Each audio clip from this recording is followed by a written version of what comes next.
आपको सबसे पहले मैं बता दूं कि अब चुनाव प्रचार का शोर थम गया है, जैसा आपने भी इससे पहले कहा, और अब खाली कुर्सियां यहां पर हैं और जो पंडाल लगाए गए थे अब उसमें बांस बल्लियां बची हैं। यानी अब जो है ये प्रचार के बाद की तस्वीर है, ये वो हकीकत है जहां अब आम जनता सियासतदानों की किस्मत का फैसला करने वाली है। ये आत्म मंथन का वक्त है, ये विचार करने का वक्त है, आम जनता विचार कर रही है।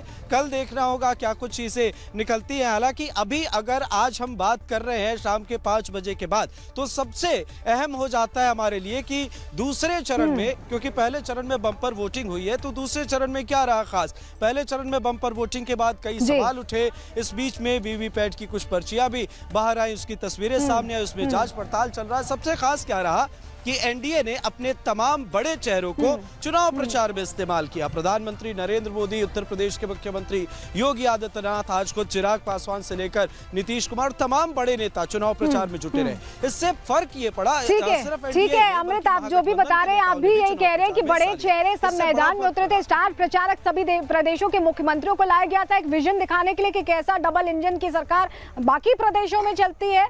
और यही वजह है कि खूब भीड़ भी दिखाई दी रैलियों में। आपने भी कवर किया, मैंने भी कवर किया, आप हमारे साथ बने रहिएगा, आप सभी सहयोगी आपके पास हम वापस लौटेंगे। लेकिन आज स्मृति ईरानी भी पहुंची थी बिहार, और बिहार जब वो पहुंची तो बहुत अलग अंदाज में लोगों के बीच पहुंची और बहुत पसंद की जाती हैं, क्योंकि तुलसी के तौर पर उनकी बड़ी मान्यता है। उनसे मैंने बात की, उन्होंने चुनावों को लेकर, नीतीश को लेकर बहुत सारे सवालों का जवाब दिया है। सुनवा रही हूं आपको।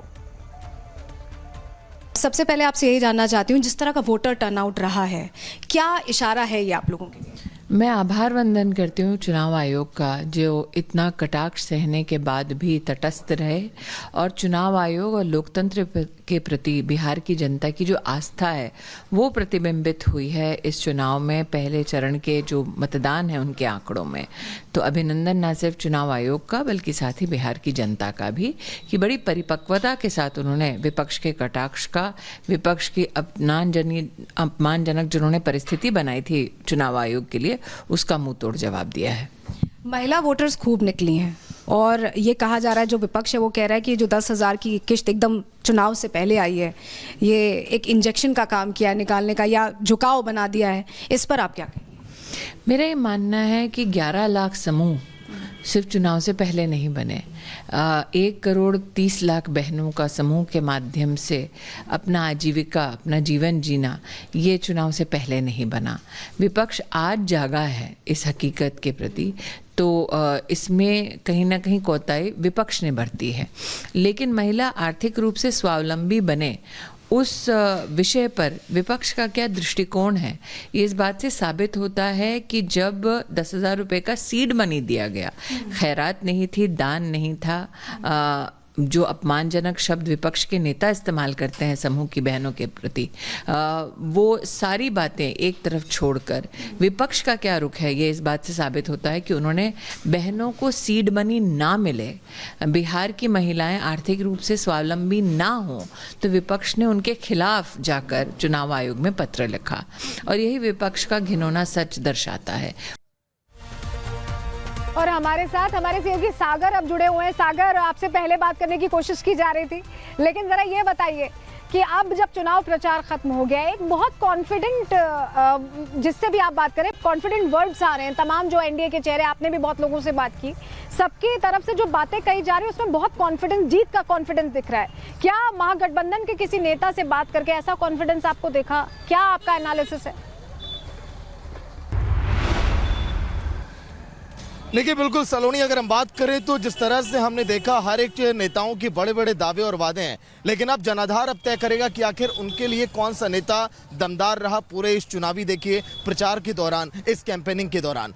देखिए उत्तर पश्चिम उत्तर दक्षिण चारों दिशाओं से कवरेज करके दिखाने वाला रिपब्लिक भारत देश का पहला चैनल है। इस समय दक्षिण बिहार में हम खड़े हैं, औरंगाबाद जिले में 6 विधानसभा सीटें, यहाँ पर 6 सीटों पर सन 2020 में अगर देखा जाए तो करिश्मा किया था महागठबंधन ने, लेकिन इस बार समीकरण थोड़े बदल गए हैं, माहौल थोड़ा बदल गया, हवा की फिजा बदल गई है और रुख इस बार थोड़ा सा एनडीए के पाले में जाता हुआ दिखाई दे रहा है। क्योंकि जिस तरह से पीएम नरेंद्र मोदी ने, सीएम योगी आदित्यनाथ ने, तमाम दिग्गज नेताओं ने आकर ताकत झोंकी है एनडीए के कार्यकर्ताओं में। देखिए सागर, जो बात आप भी कह रहे हैं कि अलग अलग जगहों पर जाकर ये समझ में आया है कि जनता क्या करेगी इसको लेकर? देखिए सारी पार्टीज तो कॉन्फिडेंट है, लेकिन जनता ही अल्टीमेटली जनादेश देती है, जनमत देती है। किस तरफ होता है झुकाव, इसके लिए भी रिपब्लिक भारत की टीम मौजूद रहने वाली है। आपका बहुत शुक्रिया जुड़ने के लिए और जानकारियां साझा करने के लिए। इस बीच यूपी का मॉडल बहुत फेमस हो रहा है बिहार में, क्योंकि देखिए योगी भी पहुंचे थे, केशव प्रसाद मौर्य भी पहुंचे। योगी को लेकर किस तरह का क्रेज रहा है वो आगे हम आपको बुलेटिन में दिखाने वाले हैं प्रहार में।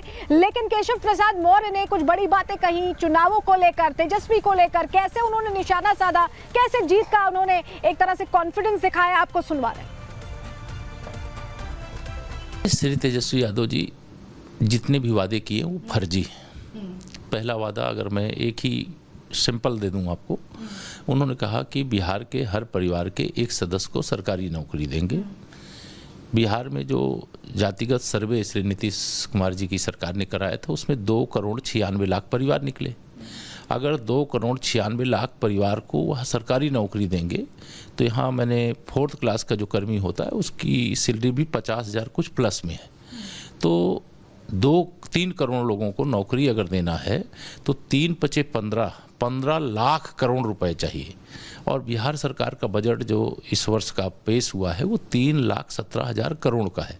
उसी से बिहार इतना जो एक नया रूप और स्वरूप और विकास का एक नया मतलब यहाँ देखने को मिल रहा है नयापन, वो उस 3,17,000 करोड़ के बजट से है।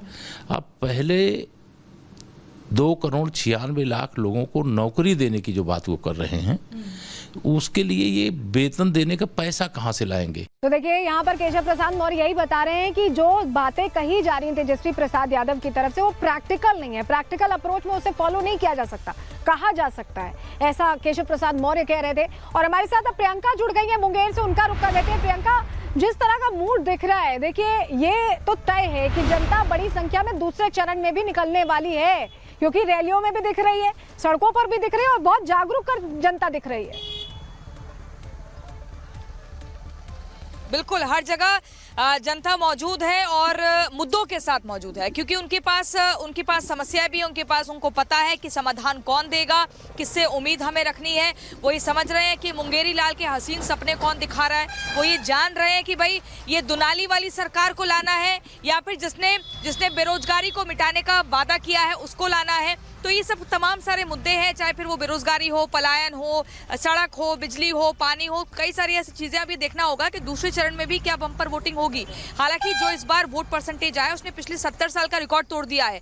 1951 वो पहला साल था जब बिहार में पहली बार मतदान हुआ था और तब 42.6% मतदान हुआ था और वो उस समय का बहुत ही जबरदस्त रिकॉर्ड माना जाता था। फिर वही जो रिकॉर्ड टूटा वो उसके बाद 1990 में हुआ और उस रिकॉर्ड ने भी ये बता दिया था कि भाई लोकतंत्र से लोग, जो दलित जाति के लोग हैं, वो कितना जुड़ रहे हैं, जुड़ाव महसूस कर रहे हैं। तो हर बार ये माना जाता है जब भी बम्पर वोटिंग होती है जनता कुछ ना कुछ करना चाहती है। हालांकि अलग भी हो सकता है, मौजूदा सरकार बनी रहे, इसको लेकर भी ये कदम हो सकता है। मल्टीपल फैक्टर्स हैं, लेकिन थोड़ा इंतजार हमें प्रियंका, ये देखने वाली बात होगी कि मौजूदा सरकार बनी रहती है या जनता किस ओर जाती है। आपका बहुत शुक्रिया जुड़ने के लिए और जानकारियां देने के लिए।